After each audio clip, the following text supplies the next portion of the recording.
কয়েকদিনে টানা বৃষ্টিতে উত্তর দিনাজপুরের রায়গঞ্জ ব্লকের একাধিক নিম্নাঞ্চল জলমগ্ন হয়ে পড়েছে। নাগর নদীর জলস্তর বৃদ্ধি পাওয়ায় রামপুর গ্রাম পঞ্চায়েতের বিভিন্ন এলাকায় বন্যা পরিস্থিতির সৃষ্টি হয়েছে। জল ঢুকে পড়েছে বহু গ্রামে, ফলে চরম দুর্ভোগে পড়েছেন স্থানীয় বাসিন্দারা। মঙ্গলবার পরিস্থিতি খতিয়ে দেখতে ক্ষতিগ্রস্ত এলাকা পরিদর্শনে যান হেমতাবাদ বিধানসভার বিধায়ক হরিপদ বর্মন। তার সঙ্গে ছিলেন রায়গঞ্জ ব্লকের বিডিও কামাল উদ্দিন আহমেদ, রায়গঞ্জ পঞ্চায়েত সমিতির বিরোধী দলনেতা মলয় সরকার, রামপুর গ্রাম পঞ্চায়েতের সদস্যরা এবং বিজেপি নেতা উত্তম চ্যাটার্জি, মনোজ সিং সহ দলের একাধিক কর্মী। এলাকাবাসীর সঙ্গে কথা বলে তাদের সমস্যার কথা শোনেন প্রতিনিধিরা এবং প্রশাসনের পক্ষ থেকে প্রয়োজনীয় পদক্ষেপের আশ্বাস দেওয়া হয়। এরপর প্রতিনিধি দল নজিরপুর নাওঘাটা সেতু নির্মাণ কাজ পরিদর্শন করে। বিডিও কামাল উদ্দিন আহমেদ জানান, এই সেতু নির্মাণ হলে বহু গ্রামের মানুষের যাতায়াতে সুবিধা হবে। বর্তমানে টানা বৃষ্টির কারণে নির্মাণ কাজ কিছুটা ধীর গতিতে চলছে, তবে আবহাওয়া অনুকূলে এলে দ্রুত গতিতে কাজ শুরু করে নির্ধারিত সময়ে শেষ করার উদ্যোগ নেওয়া হবে বলে তিনি জানান। অন্যদিকে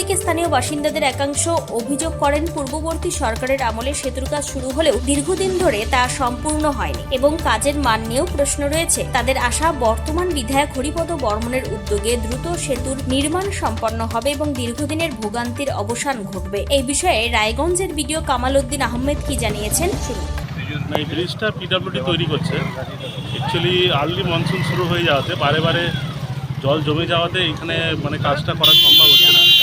জল জমে গেলে বন্ধ হয়ে গেলেই বেসিক্যালি কাজ নেই, আর এক মাসের কাজ যখন ড্রাই সিজন হয়ে যাবে এটা হয়ে যাবে কাজ। হ্যাঁ, আপাতত আমরা ভিজিট করলাম, এমএলএ সাহেব ছিলেন এখানে, যাতে কোনো রকম দুর্ঘটনা না ঘটে ওখানে একটা ব্যারিকেডিং করে দেওয়ার একটা প্রভিশন পিডব্লিউডিকে বলা হলো, ওরা এটা করে দেবে বলেছে আগামী 2 দিন। এমন এলাকাবাসীরা দাবি করছে যে বিগত দিনের এমএলএ খুব ধীরগতিতে কাজ করেছিল, যার জন্য এখনো ব্রিজটা কমপ্লিট হয়নি। কাজ চলছিল স্মুথলি, কিন্তু এই যে বৃষ্টিটা বারে হয়ে যাওয়াতে বারে এখানে জল এক্সেস হয়েছে, কাজটা এগোতে পারছে। আর এখন যেহেতু পুরো বর্ষাকাল, এখন তো কাজ করার সম্ভাবনা, আর কিছুদিন গেলেই বর্ষাটা বন্ধ হলেই কাজ হয়ে যাবে। উত্তর দিনাজপুরের রায়গঞ্জ থেকে শ্যামলেশ তরফদারের রিপোর্ট, টাইমস 14 বাংলা। আরো নিত্য নতুন ভিডিও পেতে এবং তথ্য জানতে আমাদের ফেসবুক পেজকে লাইক ও ফলো করে রাখুন। সেই সঙ্গে টাইমস 14 বাংলার ইউটিউব চ্যানেলকে সাবস্ক্রাইব করতে ভুলবেন না। মুখের উজ্জ্বলতা হারিয়ে গেছে, স্পট পড়ে গেছে, ব্রণ ভর্তি, তাই আর দেরি না করে আজই আসুন রায়গঞ্জের চণ্ডীতলায় হেলথ প্লাস মাল্টি স্পেশালিটি ক্লিনিকে এবং এখানে পান অভিজ্ঞ ডাক্তার দ্বারা ফ্রি স্কিন টেস্ট।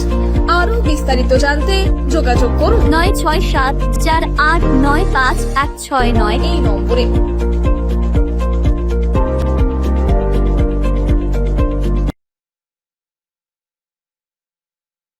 আজ তোমার বিয়ে সাজলো নতুন সাজে।